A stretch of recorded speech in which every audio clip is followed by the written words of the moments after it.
Hey guys, how's it going? Today we're going to work on a couple of indoor plant arrangements. One of them has to do with a vine, the other we're going to be using succulents for, and then I think I'm going to move my lemon cypress to the front sun porch. It was something I was going to wait on because they're doing so well and it hasn't been cold enough to damage them yet, and I was just going to hold off and wait until I saw that the temperatures were going to dip, but sometimes it's nice to get ahead of it and not have to hurry them inside, so I think I'm going to go ahead and do that. That way I can rework that table that they're sitting on right now. We're in the greenhouse right now, and I just recently cleaned out all the containers that kind of surround our house. The window boxes, the containers underneath our balcony area, and there were 3 wire vines in one of the window boxes, and that's the first thing we're going to plant today. He acts like I don't ever give him water.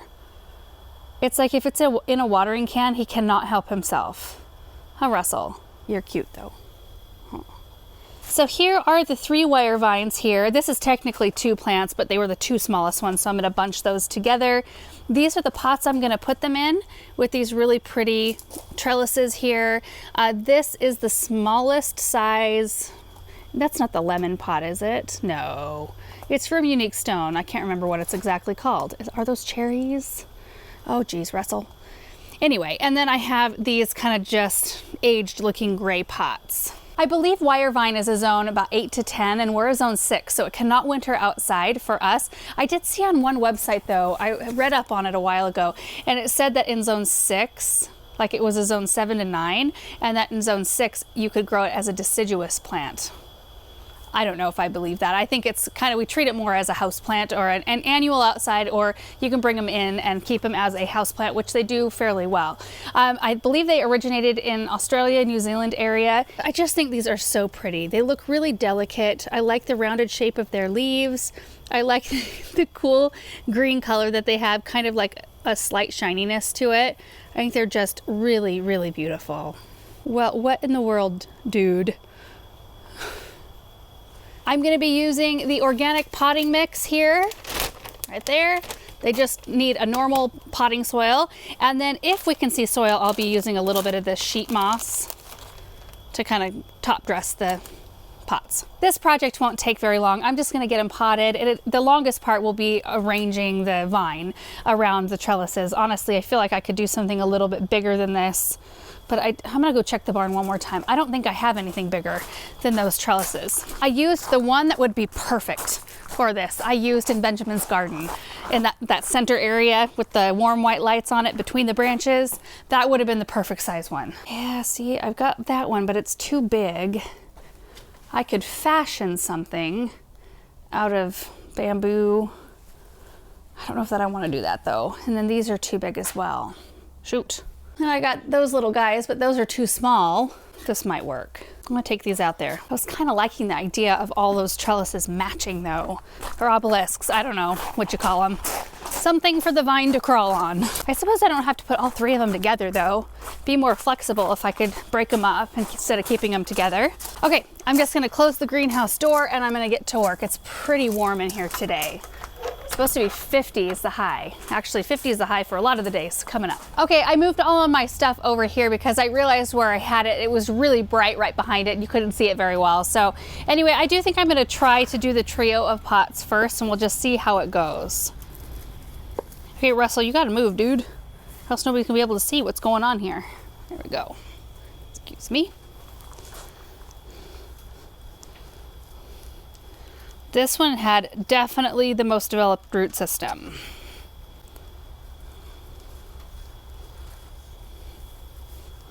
All right, dude.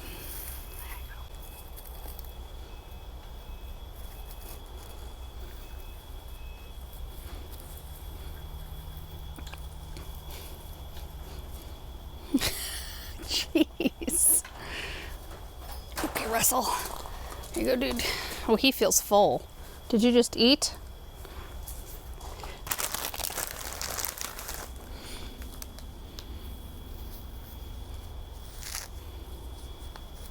Okay, now the fun part. Threading it through here. You know what? Hold on. I think I'm gonna separate these a little bit. Russell.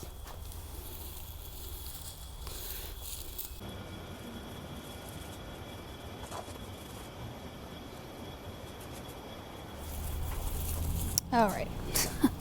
Russell, Here, do you want the string? Okay, so that's gonna need a little bit of additional training, but pretty good. That was a huge vine. I think that was the biggest one out of all of them.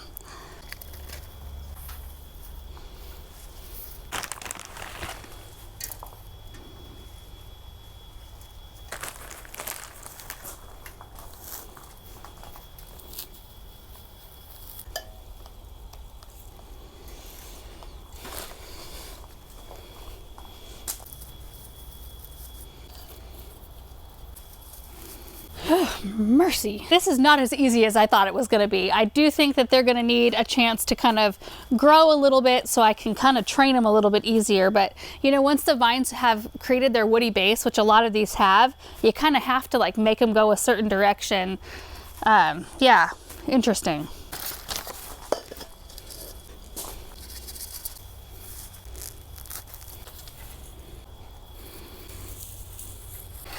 They turned out pretty darn cute. And this one made the job kind of difficult. Russell. Ugh. Okay, you need to scoot. Scoot, scoot, so we can look at these. I feel like I could spend a long time just fussing with them because these little tendrils want to pop out, which I kind of like the look of. You can still see the little form in the center, which is really sweet. Instead of move them directly from outside temperatures right to the really warm inside, I'm going to, since it's warmer in here than it is outside, we have the double layer going on the plastic right now, which is keeping it quite warm in here. We don't have the heat turned onto it yet, but that's kind of perfect. These don't need it to be like super duper hot, but I'll leave them in here for a couple of nights just to kind of get used to their new homes in the containers, and then I will shift them inside. So let's get them watered and then we'll move into the studio for the succulent arrangement. Are you so thirsty, Russell?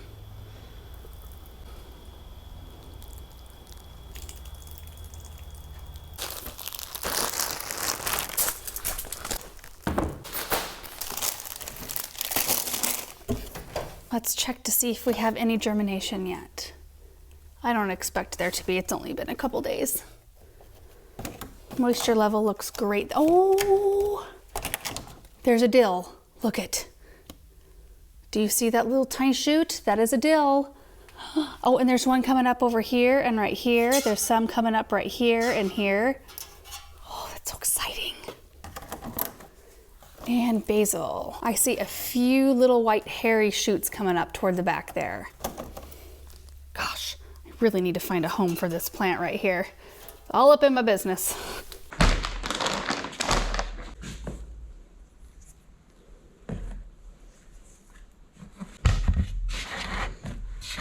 We're in the studio now. I've got everything laid out and ready to go for our second project. I think everything I'm going to use is sitting here on this table. So we've got our cactus mix right here. I've got some really beautiful WinterBerry Holly stems. This is the low container. I like to use low containers for centerpiece arrangements because typically we're not making them so tall that you can't see over them. But I am going to be incorporating 3 tapers. So I wanted to show you how I do that because it's super simple. We've got 3 Echeveria Pallida cuttings. They're massive. So look at that. I cut these a couple of days ago so they'd have plenty of a chance to dry, which is not 100% necessary, but if you can plan ahead like that, it's really a good thing. And then this is the stem right here. I just wanted to show you what I cut that off of. So it looked like that right there. I've got a couple more pots. I left one empty so I could show you how I put this together. I've got some incense cedar here and some fir left over from our little mini evergreen project. A few pine cones here. I still need to take care of that basil packet there, and some little stones. When you're incorporating candles that aren't pillar candles into an arrangement, you just want to make sure they're really stable. And that's where a low, wider bowl comes in handy as well, because you're usually dealing with a more flat surface. You know, like more tall containers oftentimes have more of a rounded bottom or just a very narrow area at the bottom that's flat. So this will be nice because I can nest 3 tiny terracotta pots at the base of this one with no problem. And all I do, you guys, for this candle holder, it's a terracotta pot, little finished stones for the, like usually I use them for top dress, and your candle. That's it. So you take your candle, just set it down in the center of the pot, grab some of the stones, and just put them around the candle.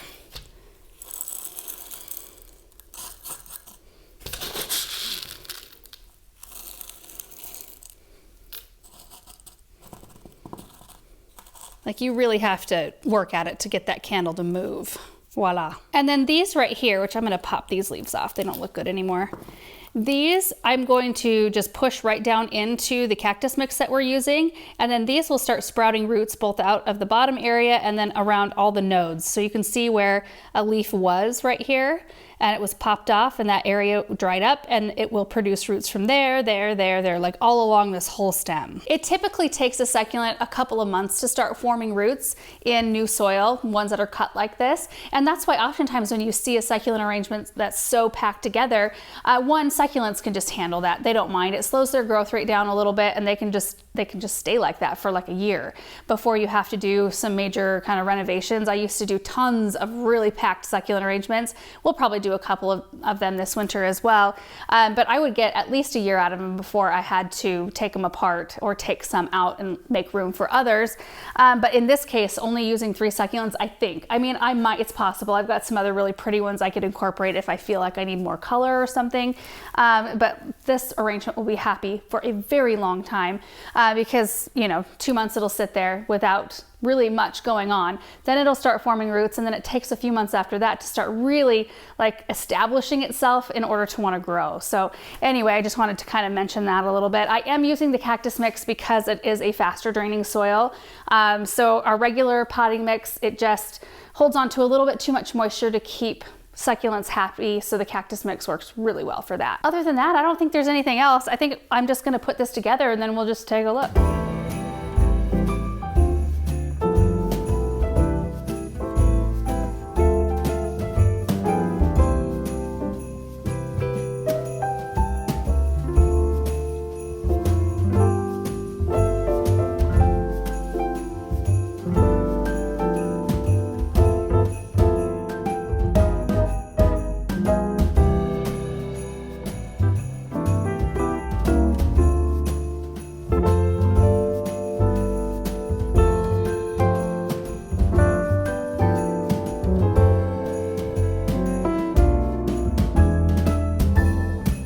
I love how this turned out. I think it's so cute.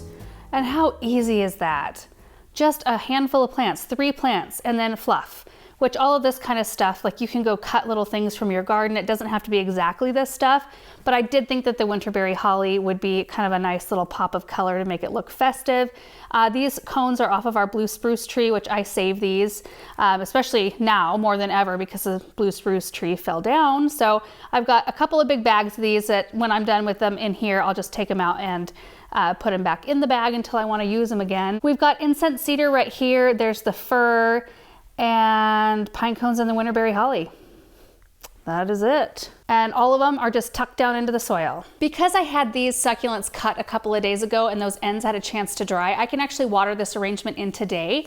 You can though make fresh cuttings. So you can cut your succulents right before you're ready to use them, push them down in the soil. You just want to wait like 5 to 7 days or so before you water. That way those ends still have a chance to dry, which they will even underneath the soil surface because they're still getting oxygen down there. It just takes a little bit longer. So this will go in a bright spot on a bright tabletop inside of our house and it'll receive water probably every 10 to 14 days or so. That's it. So I think I'll wait till this evening to light the candles so I can show you guys what it looks like. So we're gonna move on to the next project before we lose light outside, which is the lemon cypress. I just have a few of them. I need to move to the front sun porch. So here we are by the back kitchen door. I want to rework this table. I need to clean it really bad.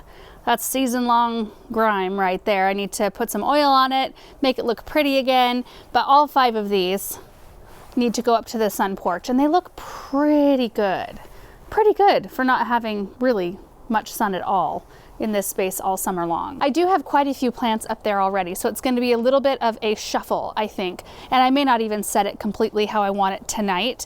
I might need to bring some more pillars in maybe tomorrow, but let's go get them in there.